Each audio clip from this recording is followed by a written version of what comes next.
So what is the weirdest thing you've ever had to say in booth? Oh, are there children here?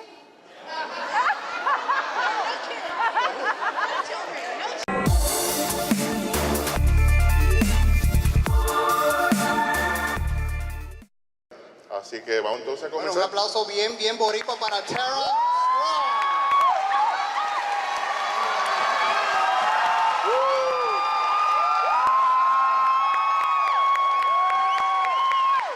Awesome. Right here. Hola, everybody. You're all so beautiful. Qué bonita. Gracias. Qué linda. Muy bien. Sí, todo. I just want to talk a little bit before we get to the public. They have lots of questions. So first of all, how you started with voice acting? So I started when I was 13, but I knew that I wanted to be an actress when I was 4 or 5 years old. I wanted to sing and dance and act. And I grew up in Toronto, Canada. Canada! And I got my first agent when I was 13, and I had my first on-camera TV show, which is a show with Mr. T. And then I did a play, and then I did my first cartoon, and I was the voice of Hello Kitty. Yes. Hello Kitty's Fairy Tale Theater's proud to present. They go crazy. And the rest is history. Wow, you have an impressive resume. You've been in video games, you've been in movies, you've been in anime. So just tell us a little bit, Victoria, about your roles you've been doing. First of all, everybody knows you from Teen Titans, that's Raven. And everybody loves that character. How do you bring that sentiment in our show? She's so dark, your darkness. I don't know what you're talking about. You know, when I had the audition for Raven, I was already playing... Does the mic sound okay? Yeah! I was already playing Batgirl, and with Mark Hamill and Kevin Conroy, beautiful. And I was doing another show called Extreme Ghostbusters, and I played Kylie. And another show where I was like Ingrid, it was another show where I was like playing kind of like a depressed teenage girl. And I was like, what am I going to do to make her different? And when I went into the audition, I sort of did my own voice. And my own voice is the closest to Batgirl, the things I do. And I left. And as I was leaving, I said to the director, Andrea Romano, who is an amazing director, I said, can I try one more thing? And I just had this idea to have this roll in my throat whenever I say anything. And that's what booked the job. Wow. So there. Also, we know you from the Injustice series and the Batman Arkham series as Harley Quinn. And that's very popular here in Puerto Rico, especially Injustice 2 that have just been released. Oh, you guys like Injustice 2? My kids like it. It's like the first time I'm really cool to my kids. You guys like Harley? I noticed yesterday she was the most posters everybody wanted. Everybody wanted Harley. You guys are so cute. Yeah. Hiya, bud. Has anybody seen the bats? I gotta get my bat and bash in his skull. So how did you got engaged in the video games? How do you enter video games? It's pretty much the same as a cartoon audition. We do the same acting. There's always a script and a drawing of the characters, and you audition and hopefully get the part. Awesome. That's a very particular. And also, another big character you don't have done is, of course, from My Little Pony. Any My Little Pony fans here? Brownie fans? Yeah, there are a couple of them. Spike? Where's Spike? Dear Princess Celestia, today I met the cutest fans in Puerto Rico. Spike! Yeah, everybody, it's been fun, and especially the series has given courage girls and between friendship, especially with the bullying situation.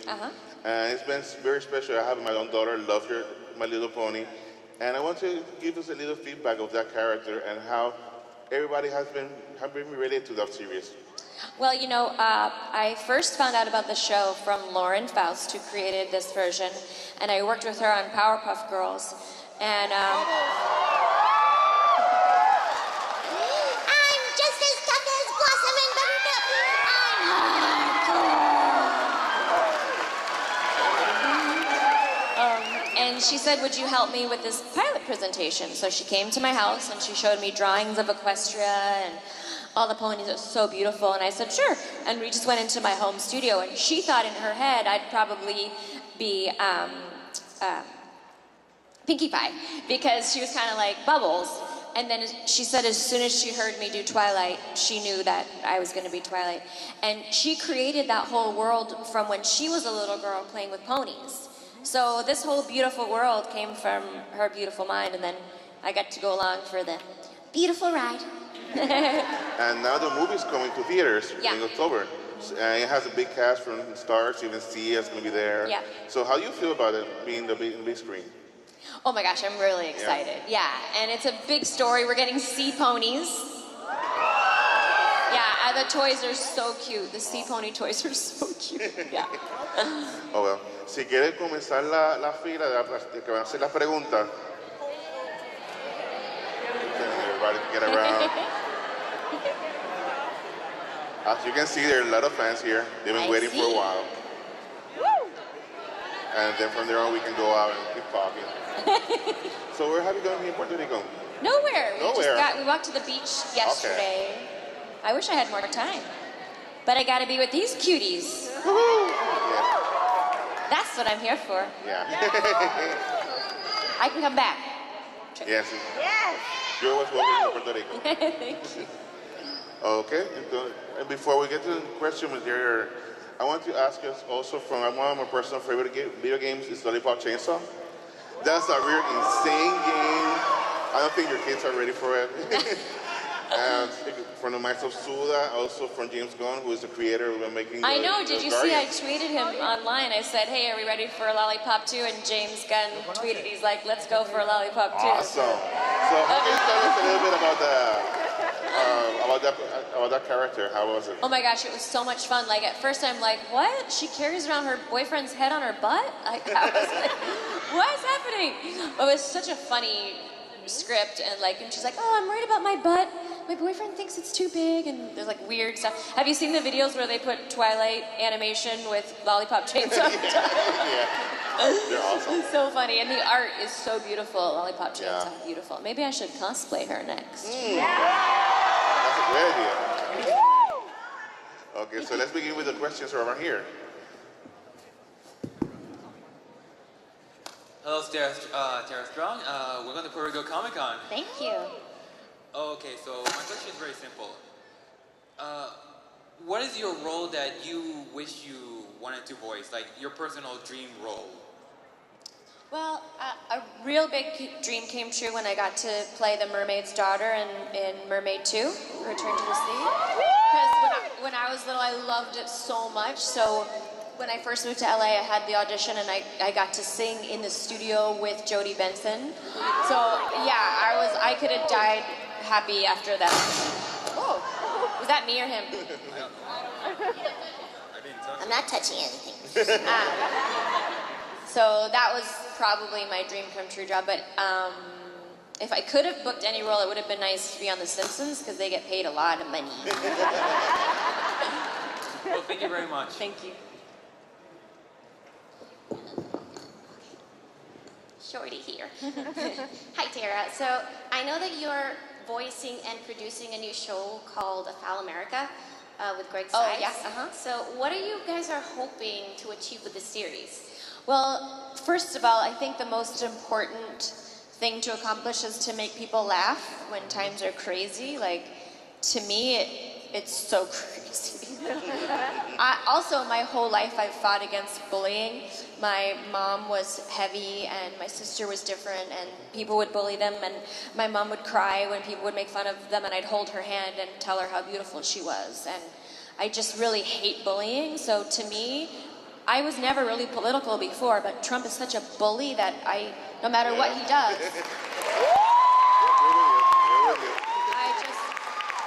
I can't stand him. He's a horrible person. He's horrible. So, yeah, so I love the idea of making people laugh when we can. And Greg actually has a vision for the show to get us out of this mess. He's got a positive ending in his head for where he wants it to go. So it's so much fun. I hope it gets to go. And Eric Balza is so funny as President Rump. Oh my gosh. I don't know if you've seen any of the videos, but he's so perfect as Trump, so.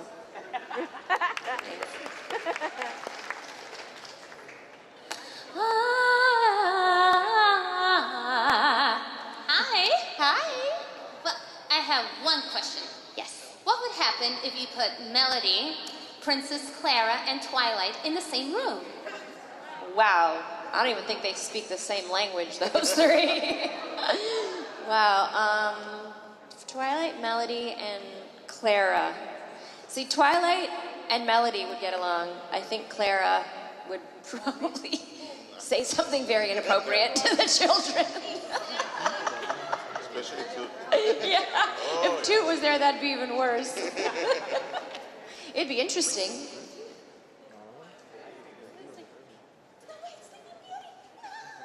I love that reaction from her. Oh, yeah. We had so much fun doing Drawn Together. You know, I brought to watch a taping of the Rugrats.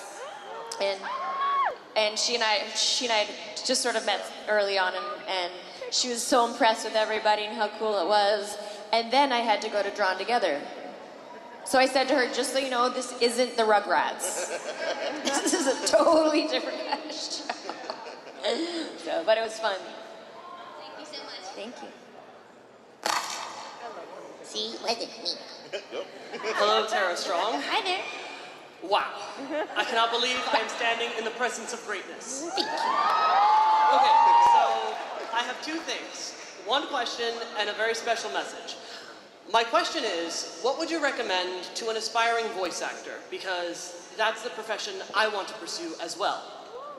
So I hear this a lot, and I think it's only fair to tell people that it's very, very hard to break in, because I get really angry when I see companies charging hopeful actors for auditions. Have you seen this? I have. I don't know one person in my field that got where they got because they paid to audition. So never ever pay to audition. And if someone promises you that they can get you work, that's not true. It's not how it works. So I always tell people to start to take as many acting classes as you can. Take scene study, take improv classes, take singing lessons to learn what your voice can do.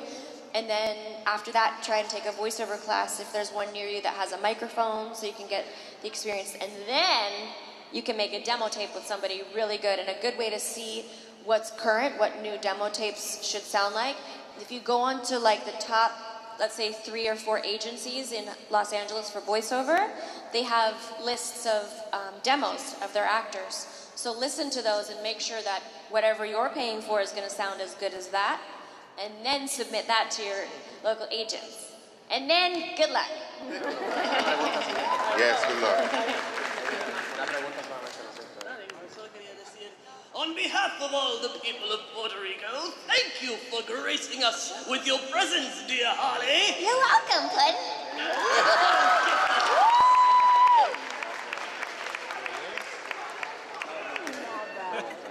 Hello there.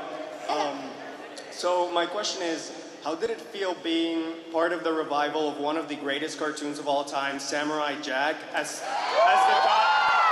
daughter of Aku Ashi? Die, Samurai, die! Why won't you just die? Okay, so it's a funny story. I found out about Samurai Jack right after we had planned a trip to Sedona. So Sedona's in Arizona, and it's a place that you can't fly into. You have to fly into another place and drive a couple hours, and we planned this whole trip. So, with my family. So I couldn't do the job if they couldn't wait for me, basically. And they said, we have to go forward and do this job. Now, I've loved Gandhi a very long time. So my husband's like, just text him. I was like, okay. So I was like, is there any way I could do this today or tomorrow? And he said, okay. And he was sick, so he did it by phone patch. A lot of times your director will be in another country, a different place, so he just stayed home and was sick for the very first episode. And then as the other episodes came along, I was so grateful because I got to see how special this group of episodes were so amazing. I like just beautiful art, beautiful story, and I was like, thank goodness I made that work. It's such a beautiful, special thing to be a part of. And you know, Mako's kids came in to watch the new, help my brain, having a brain fart? No, Mako's role, a coup.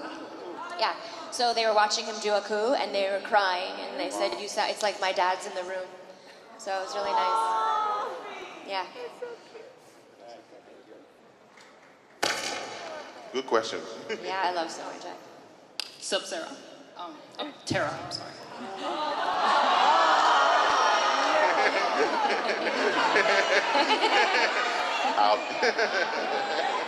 Anyways, my question is, how do you yourself prepare for, before you go into a booth, like how do you yourself prepare for voice acting? Well, I really like to warm up my voice with a singing lesson. That's why I say you should take singing lessons. So now when I go to a singing lesson, I record it on my phone in memos, and then I'll play that on the way to work, because it's so funny. Sometimes you don't know what's going to happen. That's why I always say take improv too. Sometimes you get to the job like, oh, we forgot to tell you you're singing a song today. So you don't want to sound like not prepared. If I have to sing a song and I know in advance, I'll work on the music in advance, or if there's an accent I don't know, I'll work on that. Try to read the script if you can, and then, like I said, as I'm driving, I'll warm up my voice. Thank you very much. You're welcome. And sorry.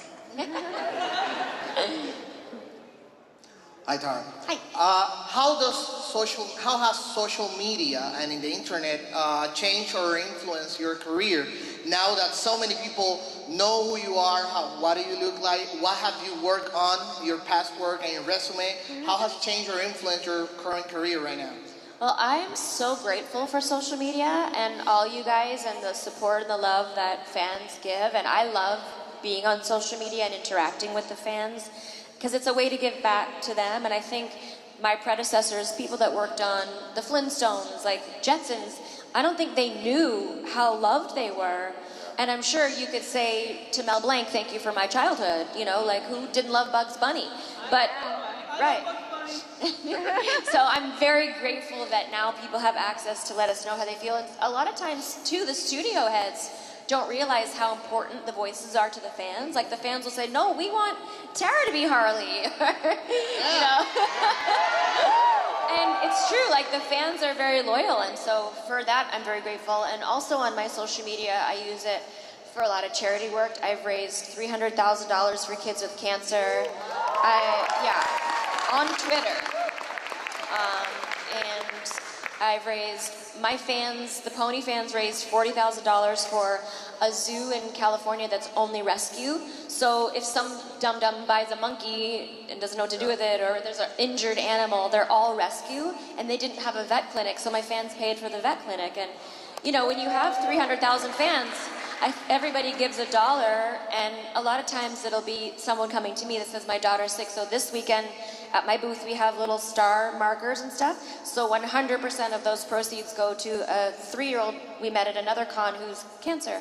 So I like using social media for that. Awesome. Hello, Tara. Hello. My question is, what is your favorite character to voice in either TV or video game? If I'm doing a video game, my favorite's Harley. Oh, yeah. She's my favorite, too.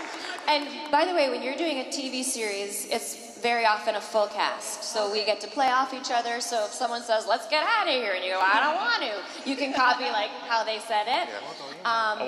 But for video games, it's just you for 4 hours. So even if your character is not loud, which Harley is loud, you can get tired, right? And you'd think, I'm like, oh, I don't want to scream all day as Harley. I can't wait. It's like therapy. Like, oh, I get to scream as Harley again. I'm gonna kick that guy in the face. Like thinking about like, I love Harley video games. I love Harley Quinn too. Yeah. Series, we have so much fun when we do Titans. Yeah, and we have so much fun doing Fairly Odd Parents. Yeah, it's just fun. Those are fun jobs because we've loved each other for so long. I mean, Titans, we've been together, I don't know, almost 20 years or something like that. Yeah, so. I think this next week you're going to have another one called the summer episode with the Titans. Yeah, so, yeah, we've been together a long time and we really love each other, so it's fun. Okay, thank you, Tara. You're welcome. All right. That'd be fun. Hello. Hi. How does it feel to be the queen of voice acting? The Queen, Your Highness. Are you all my adorable peoples? Yeah. In my kingdom? Then it makes me happy.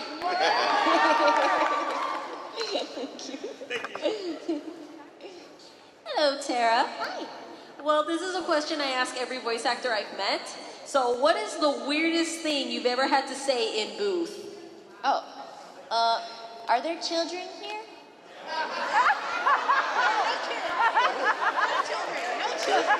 My daughter there.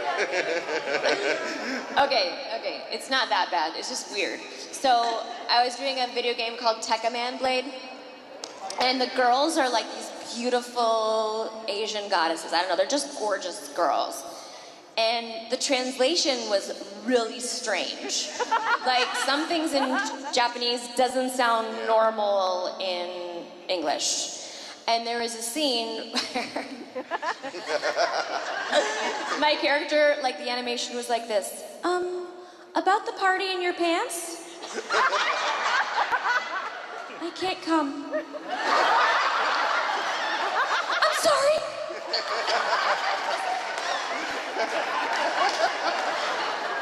You guys want me to say that? Hey, that's pretty much the weirdest thing I've had to say.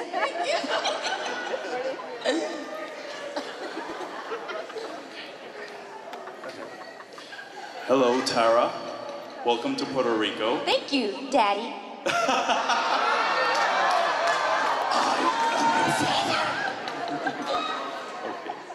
Okay, this is more of a demographical question. Well, being a professional actor here in Puerto Rico, I stumble upon a lot of people that want to be voice actors. This is not advice, this is just a demographical question. I was recently doing a research, an internet research, looking for Puerto Rican voice actors. Guess what? I couldn't find anyone, and it's so devastating because there are so many talented, aspiring voice actors on this gorgeous island. Why do you think, what is the reason why there aren't many Puerto Rican voice actors? Well, my guess is, the truth is, not that you're not all beautiful and talented, because, oh my gosh, you guys are the most beautiful people ever. But animation, you really have to be in Los Angeles to make it. You can start here and, get some jobs so you know what you're doing, and then you can move to LA and book a big job and be the first famous Puerto Rican voice actor. You could do that. But you have to kind of be in LA, so maybe, there may be some Puerto Ricans that have done some voiceover, but of course, if you can't get rid of your accent for certain things, that's going to be challenging. But there's certainly lots of, especially video games, where they want your accent, so that could be a good thing for you. Thank you so much. You're welcome. God bless you. Hey, Tara. Hi. I have a little question. First of all, when I heard your voice of a cartoon, just like Fairy Parents, you went to Super Mario Bros. 3, Super Mario World, etc., etc., etc., how do you feel voicing as Toot Brownstein in Drawn Together, but voicing as Toot? Toot tooty toot! Doesn't anybody want me? I like voicing Toot. I miss singing as Toot.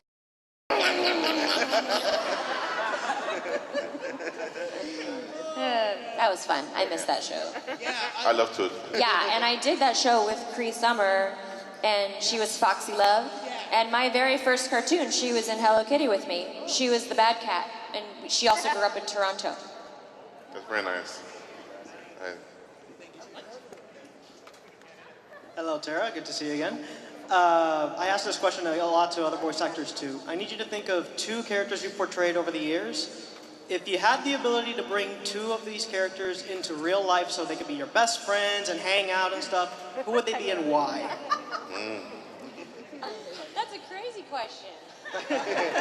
Crazy answer. I wish I had Timmy here so I could borrow his fairies. And gosh, would I get sick of Harley? I mean, if she was shouting in my ear all day. Maybe I'll hang with Raven. She can like chill me. Just spells. Who would yours be? Probably Raven, definitely Raven. And Batgirl, definitely Batgirl. Okay. You like the dark women? Yes. Hi, Tara. Since, hang on, give me a minute.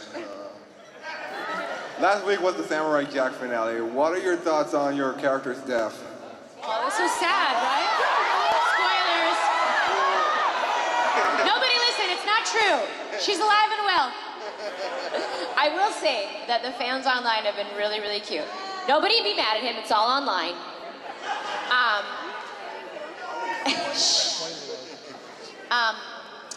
It's been really cute because a lot of fans online have animated alternate endings. And people are like, can you tell Gendy to make the ending like this? But, you know, maybe there could be like a prequel or alternate universe or something like that. We need Ashi to come back somehow. That'd be fun. Thanks, Tara. Sorry if everybody kills you after this. Die, samurai, die! Hi, Tara. Hi. My question is, if two characters that you voiced were to fight, who would they be and who would win? Oh, you want them to fight each other? Who do you want to have a fight? Raven and Midnight Sparkle from the Questionables movies. All right, so show of hands, who would win? Raven. Okay. Midnight Sparkle. I think we have a winner. Raven wins. Azrath, Metrion, Cintos. Thank you. Hi, Tara. Hi. Out of all the Fairly Odd Parents episodes, which has been your most favorite to do? Oh, I had a lot of fun on I Wish Every Day Could Be Christmas. And Shiny Teeth was fun too. I liked so many. I mean, that was such a fun show. It's such a fun show to do. We have so much fun. And you know, when you're doing a voiceover job, they book you for up to 4 hours. And sometimes you get out a little bit early, depends if there's pickups from another show or if they have a bigger script. Fairly Odd Parents, we're so fast. We do an entire episode in like half an hour. Wow. It's crazy. We just off each other like all like so fast. Yeah. That was a very fun show to do. It's my favorite show. It's so much fun. Thank you. Oh, thanks. Hello, Tara. Hello. My question to you is, how did it feel to replace Arlene Sorkin as Harley Quinn? I know that was a very big responsibility, and what would she say to you after all the success that you had as Harley? Okay, so first of all, I was terrified because the role was created for Arlene. It was based off Arlene, and I would work beside her as Batgirl. And they came to me to do the video game, and they said that they don't want it to sound exactly like her. They want a newer version where she has a lot of crazy highs and lows and all kinds of nutty things happening to her. So first I'm like, first you have to make sure when they're replacing it that it's not a money deal, because sometimes networks are making $1 billion and they don't want to pay their actors a lot. So once I found out it wasn't a money deal, it was just because they wanted to go in a different direction, I said okay, and I was really scared that people weren't going to like my version because they already know hers. And also, by the way, she's insanely talented. I think Arlene Sorkin, I mean, let's give it up for her. She created that role. She was so beautiful and so talented. And she was very, very gracious to me in the press. There was an article written about how she felt by me taking over. And she said that when she met me, she knew I was incredibly talented, and if anyone was going to take over, she'd want it to be me. Awesome. Yeah, so she was very, very generous and sweet online, so I have nothing but mad respect for her. Thank you so very much. By the way, your Riku is awesome. Thank you. Hey, Tara. Hi. Again. Hi. My question is, which is the easiest character you have done, and which is the character that it has been a lot of trouble with doing? You know, people like kind of laugh when they come in for, especially the original Teen Titans, you have these actors coming in and like blowing vocal cords and being really powerful. I'm like, whatever. Like, I didn't ever get very big, so that's probably an easier role that I do. And one of the hardest roles on my voice was Terrence from Foster's Home for Imaginary Friends. Because everything was shouted all the time. Bluefish! And it was like, oh. That was hard, but it was worth it because that was such a cute show too. Hello? Yeah. Which episode of the new season of Samurai Jack is your favorite? That's a tough one. They're all so good. I don't think that I could pick. I don't know. What's your favorite?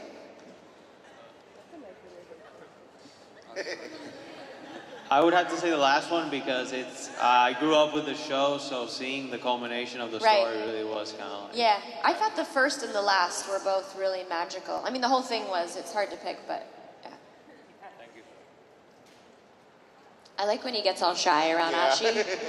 I like your hair, or whatever he says, I don't know. Welcome, Tara. Thank you.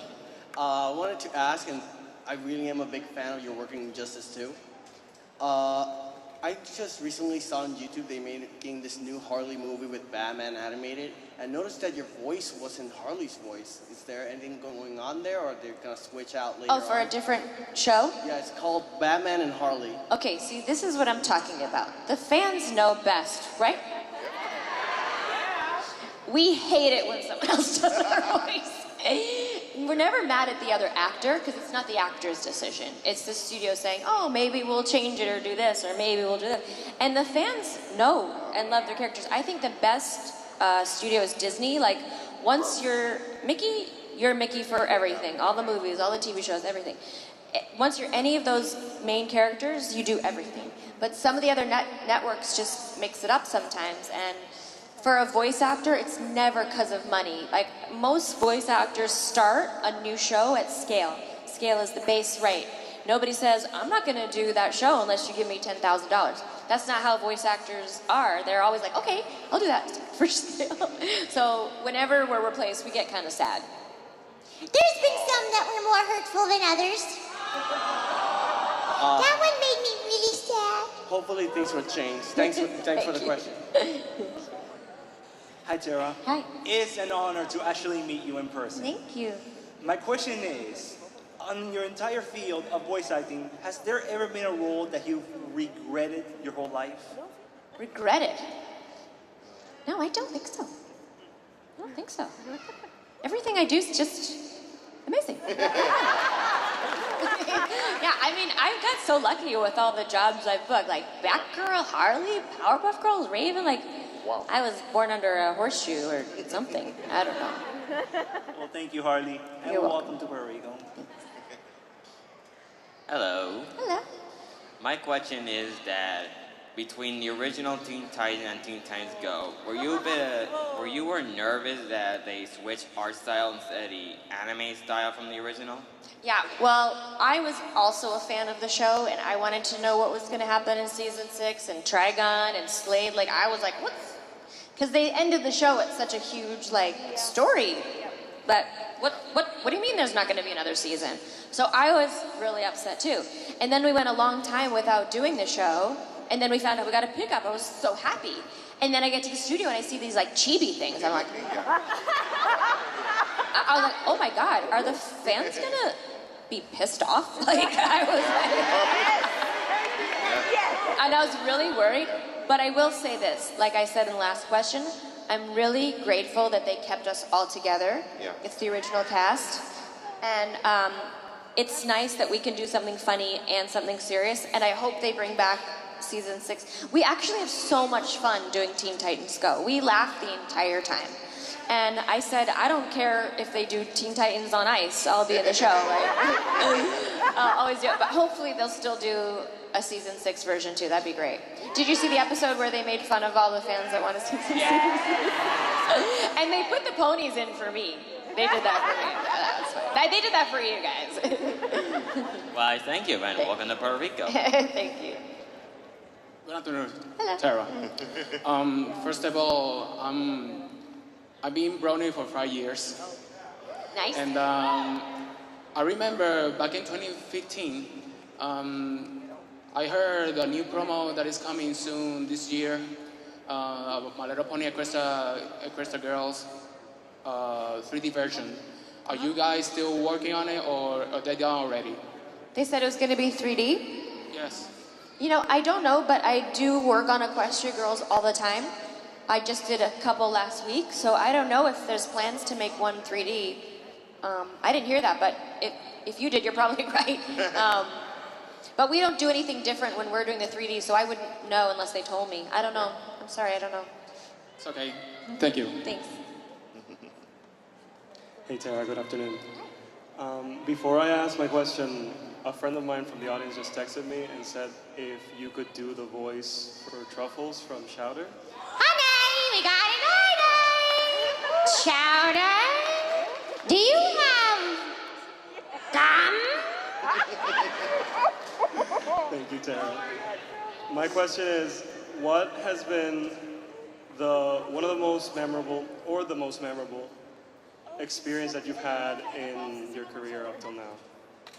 You mean at a con or at a job or? Well, any experience that has impacted you enough that you remember it very vividly and very. Well, I have a few. One, of course, was the mermaid. The second, I don't know if you guys saw mine, I recently got to ring the NASDAQ bell. That was really exciting. And they animated ponies beside us when the stock exchange opened. Yeah, and then they told me to go outside and they said, Miss Strong, will you turn around? And my picture was in Times Square on a huge building. So that was really fun. And in terms of a con, I don't know if you guys saw the footage of last year's BronyCon, but there was a little girl, well, not little girl, she's like 15 years old, and she was in a hospital for depression, and she was contemplating suicide, and it was because some kids at school beat her up for liking My Little Pony. Beat her very badly. And so her sister called my agent to say maybe a message to her would make her feel better.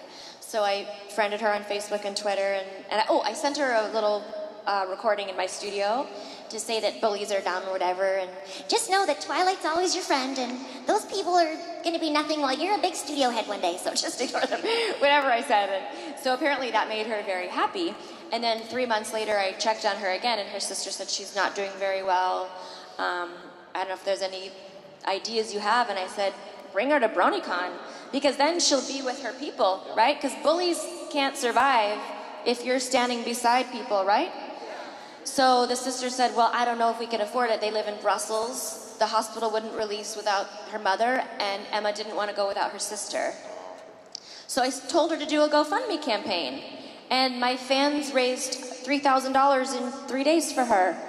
And so they flew her to BronyCon, and the first time I met her was at a panel like this, and I said thank you to all the fans who paid for Emma to get up on stage, and she didn't know. She was shaking and hugging me, and everybody was clapping for her, and it was like everybody gave her a big hug, and to this day, like her mom and her sister said, you saved her life, like to feel that love. So that was a really special. Thank you, Tara. You're super cool. Oh, jeez. Hi, Tara. Hi. So, okay, so my question is, of course, a couple of friends of mine, we're like playing this show, but of course we have our guest appearances, and we actually plan your appearance. But most of our guest stars are either themselves or they're like parodies of themselves. So I'm just here to ask, what are your thoughts on like a hulking version of you called Strong Tara? A what version? Strong Tara. You know, like a giant Hulk figure, kind of character. Your character like a Strong Tara? I'm not sure I understand the question. All right, so what I'm saying is that your character, Yeah. like of course it would be like a parody of you, Uh-huh. and of course like switching the names around, it's Strong Tara, and so we thought like, how about this giant hulking version of Tara Strong? That Okay, I'm missing one word. The giant what version? Hopi? Hulking. Like the Hulk. Yeah. Usually, like, you switch your name, your Tara Strong with Strong Tara, and then you see the character. Hulk. A Hulk version. Yeah. Oh, a Hulk version. That's what you're saying? Sorry. I'm like, do I not know about a hokey toy? Like, I don't know what he's talking about. Is there a hokey Tara Strong? Sure, that sounds fun to me. They say my fans are like the strongsters or the strongies or the strong army. I don't know. You can call yourself whatever you like. All right, thank you. I hope I answered that question. It's still in the air. Hi, Tara. Hi, thanks for the photo op yesterday. You're welcome. This is from someone who suffers from severe depression and OCD. I like to ask this question for Raven.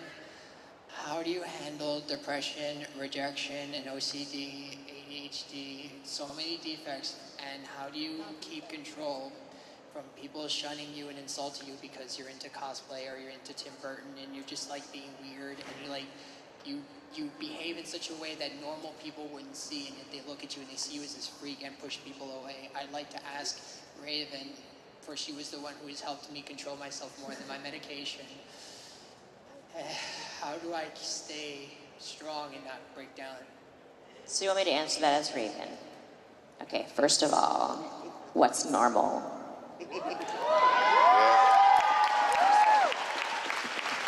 There's no such thing as normal. And I guarantee you, all those people that are mean as kids grow up not so great. The nerds are studio heads. The nerds rule the world. Okay, first of all, don't let anybody make you feel anything about yourself unless you let them, right? You have to be like steel. And then Tara Strong's advice, which I love. Have you guys ever seen the movie The Secret? It's kind of crappy acting, but it's a brilliant movie about the laws of attraction and staying positive. And someone made me watch it, and I was like, oh, that's so funny. I do so much of that by nature. And I think it's part of the reason I have a beautiful, blessed life is I think very positive. And if you can download that movie onto your computer and just rewatch it when you're feeling depressed, it actually makes you feel good about yourself and know that nobody can make you feel anything unless you let them, and to stay strong and just have your goal in mind of where you want to be and what you want to do. And I don't know, cosplay is super cool now. Like, have you been to some of the big Comic-Cons? And see, I think there's a lot more weirdos than normals, and weirdos are more fun, so. I get a lot of pressure in my family and in some of my social life because I crossplay and I'm in the LGBTQ community and not to mention I am a basket case. I mean, thank goodness for the internet where there's a place for LGBTQ to come together so you don't feel alone. There's so many wonderful groups I'm sure you can join online where it's people like you, people that experience things like you and can be there for you so you don't feel alone. Because I really think that bullies can't affect you if you have a friend beside you. That's why Raven's been like my ultimate hero and I've always wanted to be like her. Wow. Because she stays under control. Just keep her in your head then. Always.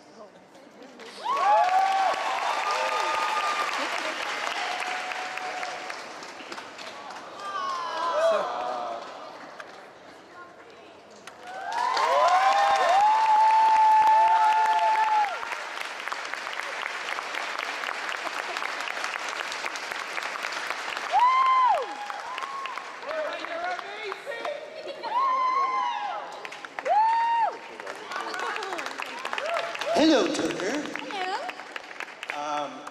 First of all, you're such a huge inspiration.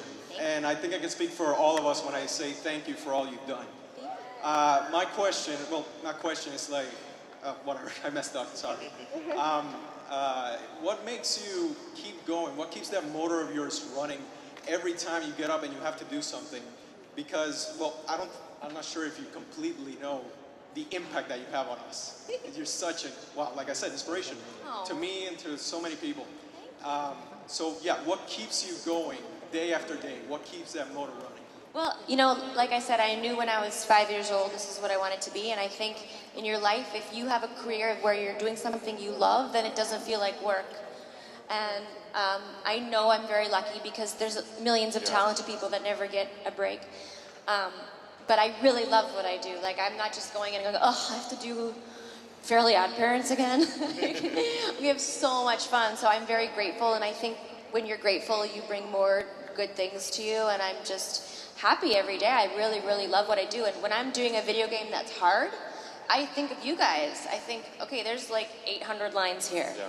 But I feel like gamers in particular feel like they know you, they're in the game with you. So to just kind of do the lines like you don't care isn't fair. I imagine myself in every moment so that I give the best performance that you guys deserve, so you feel like you're a part of it. Very, very important to me. Yes, I got the chance Thank to you talk so much.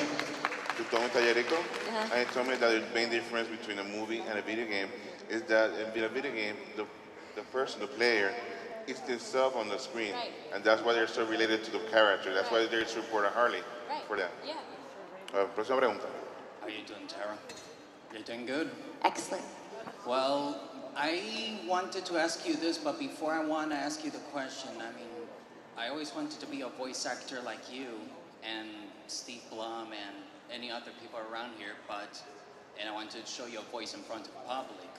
But my question is, if I wanted to be a voice actor, what will be the most inspiring word or message you can send to a fan if they want to be a voice actor? Well, like I said before, to take a lot of acting classes. So the more classes you do and the more practice you have, you kind of put them in your little bag of tricks. Because sometimes you go to an audition and they'll say, okay, we decided he's a little bit older, he's a little bit younger. Oh, we want her chubbier, we want her thinner, we want her missing a tooth, we want her to be from England. Like, you have to be prepared to do all these different characters and voices and accents. So just keep studying and reading, like Twilight. And read online too, different experiences. D. Baker has a really nice, if you Google D. Baker, there's a really nice website online on everything you need to know about getting into voiceover. Well, thank you, Tara, but there's one thing I need to tell you. My name is Optimus Prime. We are autonomous robotic organisms from planet Cybertron, but you can call us Autobots. Very good. Hey. Hi. Okay. I was gonna ask you, what is your least favorite role? Oh, my least favorite role. Gosh, I don't know. You're not important. Yeah, I mean, maybe like if I've done a couple characters that had one line that I didn't really care about, I guess, but, I mean, I did, but not as much as like a Bubbles or something like that. I don't really have one, I don't think. Do you have one? It's like, I really hated you as... You know what? No. No, because we're all just perfect, that's right. Well, thanks. Have a nice day. Thank you, you too. Greeting, Tara. I want to. My question is how you feel the relationship to add Jack and Archie when you read the script. For Jack and Ashi? Yeah. Oh, I mean, I loved it so much. Part of the reason I love it so much too is Gendy has such a vision for how it was going to go and what he saw, and it was so artistic and beautiful that bringing his vision to life meant so much to me. Like, a lot of people didn't like when Batgirl and Batman hooked up in The Killing Joke, but I loved it. No, I loved it so much, I'll tell you why. Because that was Bruce Timm's vision. He's always wanted to do that, and he had such a great backstory for Batgirl in the comic. She didn't really have such a big backstory, and she's an adult. She's not related to Batman. I'm like, that's cool, that's his vision. So if someone's doing it artistically and beautiful, I'm behind it, and I love that story with Jack and Ashi. It's very sweet. Thank you. My back is killing me. My question is, what's the most obscure role you've played, and it's not very... Obscure, that's not well put. I mean, probably like a commercial voice that people don't know is me. Like, I do all the promos for the Bad Girls Club. Do you guys get the Bad Girls Club out here? Get that show? No. So, like, in my home studio, that's one thing I can do at home, and I'm in my pajamas. I'll be like, coming up next on the Bad Girls Club. Like, I do, like, stuff like that people don't know is me. Okay, thank you. I know this one. That's my daughter. Hello. Hello. Hi. How much time does it take you to learn a new accent? Well, that depends. Some accents come to me very naturally and easily. It's a very good question. And some are a little trickier. And then also, for me, I like to be very careful about the area.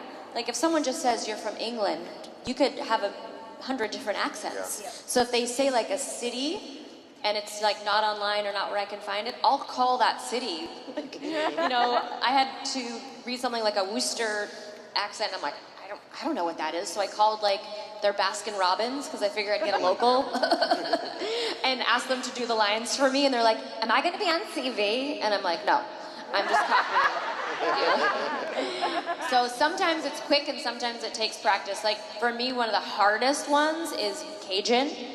A Cajun accent is really tricky because it's like French with Southern, and we did a movie, we did Scooby-Doo on Zombie Island. Did you guys see that? No way! And originally we were all supposed to have Cajun accents, and Jim Cummings, who's the voice of Winnie the Pooh, and he's also Tigger, he's from New Orleans. So his Cajun was so perfect that it made all of us look bad. And they're like, you guys just do Southern. Like, okay. And what about Raven? Was that hard, you mean? No, that's very easy. Probably too easy. Whatever. Thanks for asking the question. Bye. Good question. Well, Tara, our time has just ended. I want to thank you again for being here with us. Thanks for having me, it's been such an amazing experience, and all these guys are going to have a blast. And we hope to see you in Puerto Rico very soon. Thank you. Así un fuerte aplauso para Tara.